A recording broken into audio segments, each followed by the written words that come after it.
Hartlik goeiemôre, mag die hierdie baie ryklik sien ons sy wonderlike doel in die hart en liewe ook so bereik. Nou liewe vriende, hierdie is die African Schemers se kuiken en hulle lyk heeltemal anders as wanneer hulle volwasse is. Op hierdie stadium is die bek van die kuiken nog ewe lank, maar soos wat hy groter word, sal die onderste deel van die bek langer word en die boonste deel van die bek so bietjie korter. Die onderste deel van die bek word in die water ingesteek en word oor die water so amperlik in die Engels sê geglide totdat dit 'n visie raak en dan word die boonste deel van die bek toegemaak en dan vang hy so hierdie visietjie waarmee hulle op die ou en dan weer die kuikens gaan voer dan ook. So baie mooi om dit te sien en eintlik te wonderlik hoe die Here die diere so gemaak het dat hulle so kan funksioneer dan ook. Ons wil dan vandag ook so met u deel oor die jeug, oor ons jong mense. Hoe die Here vir ons jong mense sekerlik nooi om na hom toe te kom. Daar is baie uitdagings wat jong mense sekerlik het in die tyd waarin ons lewe, net soos in enige ander tyd in die geskiedenis van hierdie wêreld.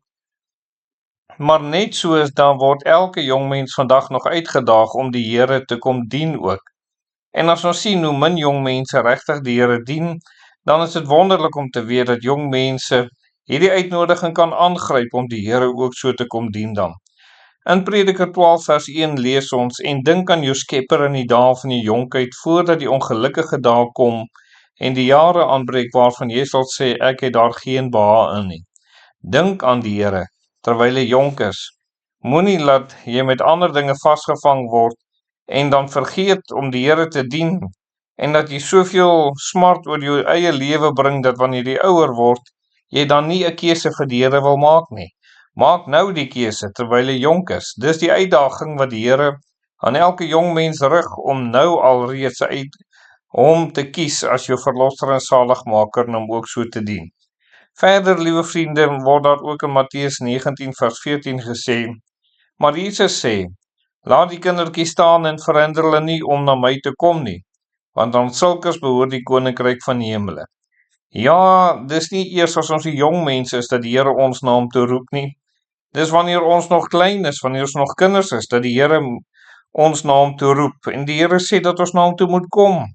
Dis die beste tyd om na die Here toe te kom, daardie tyd wanneer ons nog jonk is, voordat sonde 'n groot deel van ons lewe geword het, voordat sonde 'n mens verhard het, voordat sonde mense oë toemaak en blind maak, vir die wonderlikheid van die Here Jesus, vir die verlossing wat daar in die Here is, dan moet 'n mens sekerlik al na die Here toe kom. So die uitnodiging is daar, liewe vriende, die uitdaging van die Here is daar, kom nou terwyl jy nog jonk is, kom nou en gee jou lewe aan die Here. Moenie dink dat jy dit later gaan doen nie, nou is sekerlik die regte tyd. Verder, liewe vriende, in die laaste vanoggend is dan ook wat daar vir die jeug dan ook so gesê word, dat hulle lewe moet gaan oor die Jesus Christus, nie oor die dinge van die wêreld en oor al die verkeerde dinge wat in die wêreld is nie, maar oor die Here. Filippense 1 vers 21 sê, want vir my is die lewe Christus. In Psalm 119 vers 11, ek het u woord in my hart geberg, dat ek teen u nie sal sondig nie. En dan, liewe vriende, Psalm 119 vers 9 wat sê, waarmee sal die jongeling sy pad suiwer hou, deur dit te hou na u woord. Hoe sal iemand se lewe verander, dat hulle lewe gaan oor Christus? Ja, iemand moet tot bekering kom, maar dan moet die woord van die Here ook 'n besondere plek in so jong mense hart hê. Dan moet die woord van die Here in hulle hart gebere word. Dit beteken sekerlik dat u die woord van die Here sal lees, dat jy dit sal ondersoek en dit sal naspeur, dat jy 'n behaag daarin sal hê, meer as wat jy behaag het in die selfoon en die tegnologie en die AI van ons tyd, en dat jy daarna volgens sekerlik die Here sal kom soek. Dit sal maak dat jou pad suiwer kan bly, dat jou pad reg sal kan bly voor die oë van die Here, as jy die woord van die Here sal onderhou. Daarom, liewe vriende, het ons nodig om dit so te doen. Jong mens, die uitnodiging is daar aan jou. Wil jy nie vandag hierdie uitnodiging aangryp om die Here ook so te kom dien nie? Kom ons bid saam.